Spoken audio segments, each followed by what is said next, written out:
Okay? Conditioning, words and symbols. If I say to you, warrior force, inner warrior force, do you think, oh, ninja, oh, tch. See, what happens is we become conditioned and words lose their significance, their meaning. There is a meaning. There is a truth to what I'm telling you. There is such a thing as a ninja. And it's not the guy in the pajamas, and there is such a thing as inner warrior force. Recognition. Recognizing your inner warrior. Number 2 is detachment. As we've been talking about, just covered it thoroughly. This detachment to the outcome is an instant fear destroyer. That's all you have to do. Remember, the opponent who does not fear the loss of his life can take down 1,000 men. Fear binds and constricts and holds you back from anything you have ever wanted in life. Fear is binding you, constricting you, holding back. It's also the most subtle. Fear, like envy, is very hard to recognize. That's why you must become self-aware. Satori, instant, intuitive enlightenment to understand that. Remember, and Bruce, when he said this, he actually was quoting someone else. One of the old Chinese masters says, into the mind free of emotion, even the fierce tiger can find no room to insert its claws. Into the mind free of emotion, even the fierce tiger can find no room to insert its claws.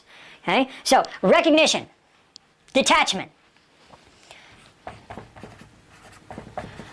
inner warrior force. 5 keys. Okay. Number 3, vision. Now this is vital. Without a vision, the people perish. Have you heard it? No vision, no tomorrow. Don't know where you're going. It's kind of old and timeless, isn't it? But without a vision, the people will perish. What is your vision?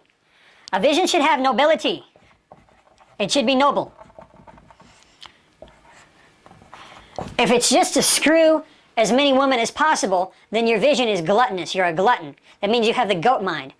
That means your appetites control you. And if your appetites control you, you can very easily be controlled.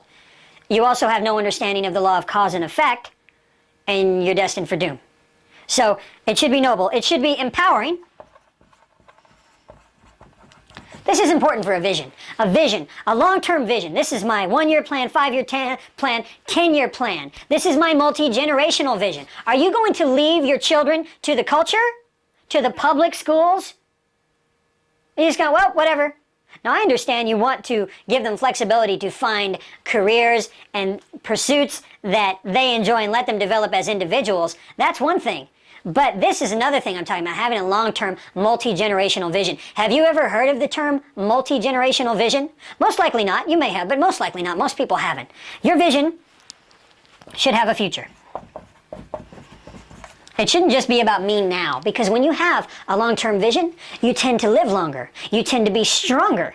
And those who try to thwart you tend to become diminished, deterred.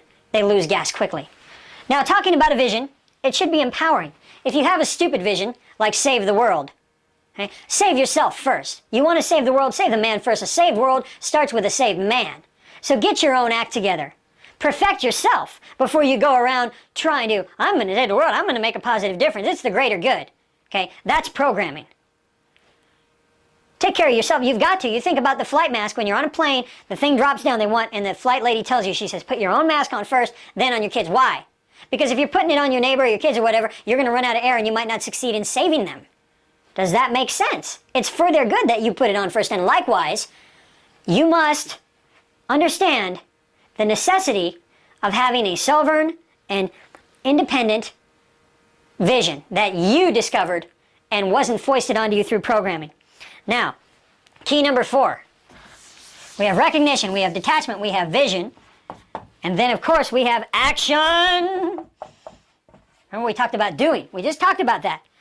Action should be without conscious effort. That's why when you see that ballerina, they just look so natural, without conscious effort. Because if it's forced, it's going to look fake. It's not going to achieve. It's not going to be efficient. Okay? It should be mindful. Kung Fu, it's mindful. Kung Fu, Tiger Woods, a Kung Fu golfer. Mind, presence of mind. That's why Mushin is called mind/no mind. Because it's not no mind, and it's not mind. It's mind, no mind. It's the same thing as saying, my fighting style is the style of no style. That doesn't mean that you're just totally free fighting and don't have a style. But it means you have spontaneous adaptation. So your style is harmonious to whatever you're facing.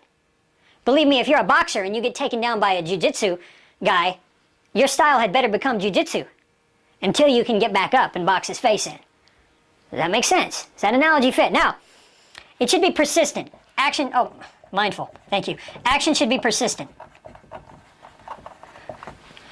You go from venue to venue. You keep going and taking persistent action towards a goal. You don't stop. You keep going.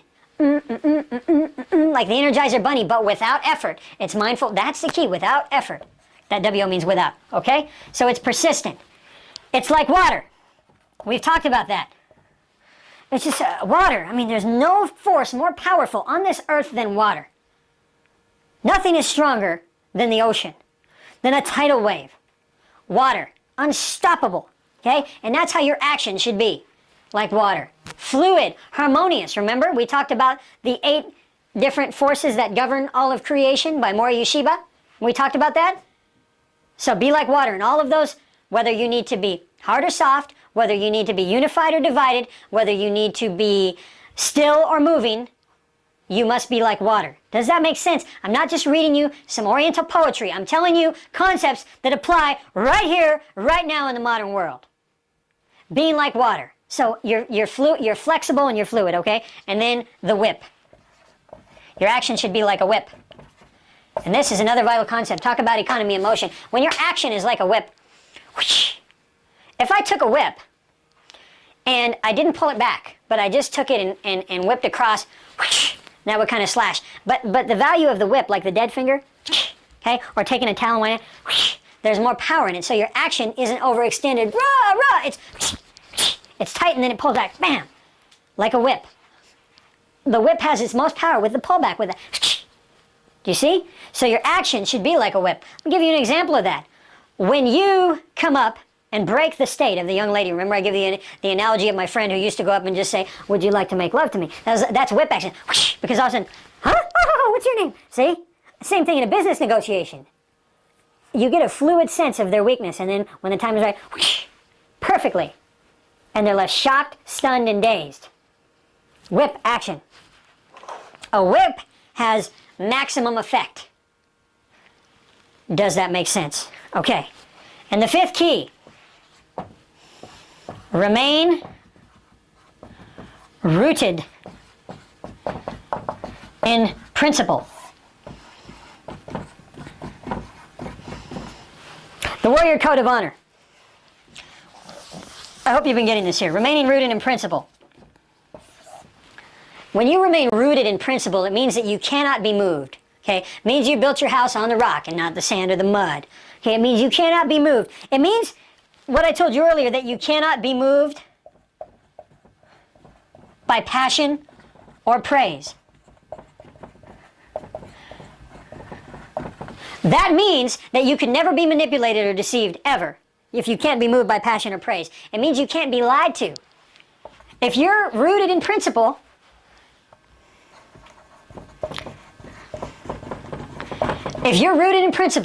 you've done what I've told you, you remain rooted in principle, where your spirit, where you're operating the subconscious, where you move from the primitive to the mechanical to the subconscious, and you're rooted in principle, when you recognize your inner warrior force, when you're detached from the outcome, when you have vision and action, which combined are faith, when you remain in the state, of course, also within here is Mushin and Zanshin and Satori, when you are moving in that and you have vision and action, you remain rooted in principle, nothing can deter you, no one can lie to you. You cannot be manipulated, you cannot be, your force will be too strong. And I'm giving you the keys now to have the warrior force. See, we have something in life and in communication. It's called the consensus process, or the Hegelian dialectic. A guy named Hegel years ago. Hegelian dialectic. Found a way that he could persuade people without their knowing it, and it involves groups of people. It's also known as the consensus process. And what it means is controlling a group to communicate to a predetermined outcome. For example, a school board meeting, right, and they invite the parents in, and they will coach people. They'll have different people in the room who act like they don't know each other, and they will guide the conversation toward a predetermined outcome. The consensus process is, what do you think? Remember I talked about what do you think? So rather than thinking didactically,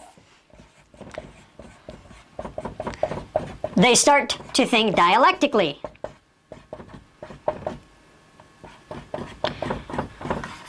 Remember I talked earlier in the ninja area of the thinkers who are independent thinkers and the Tuken who are dependent thinkers, right? Most people think dialectically. A didactic thinker has a position. He has a position. And his position, didactic, is positional. That means he says, this is right, this is wrong, and it doesn't matter how I feel about it. Let me give you an example. Let's say that they want to take a vote on building a new school, and the economy in your county is very depressed, property taxes are very high, and you go down to school and you look around and you say, you know, these are firm and sound structures here at the school, and they've got proper climate control, heating and air conditioning, they've got running plumbing for the toilets, everything is fine here. They want $1 million to just tear it down and build a new one. And they're using all of these emotional ploys that it's for our kids. And you say, well, I don't have any kids.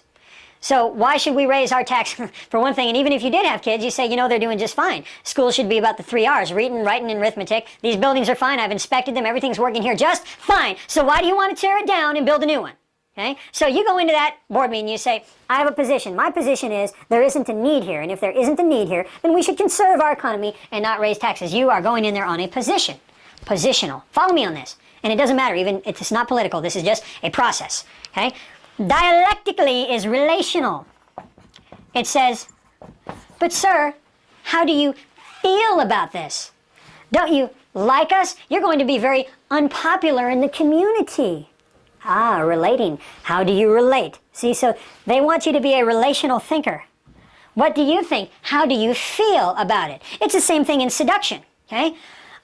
A young college girl has virtue, and a guy comes up and he says, go out with me. And she goes out with him and he says, have sex with me. And she says, no. Okay? I don't know you. This is our first date. I don't think this is a good idea. And so she takes a position. Position, didactically. It's wrong. No.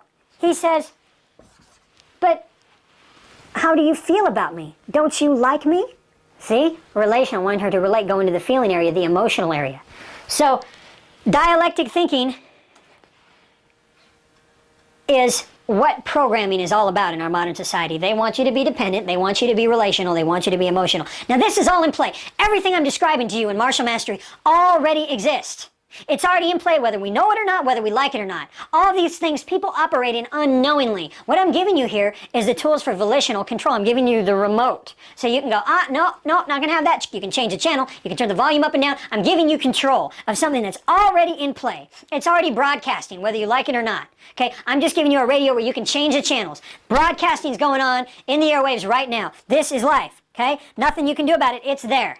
It's there. So what we're going to do now is we're going to learn how to control it. Because the man who has control of himself, the man who knows himself and knows his opponent, cannot be harmed.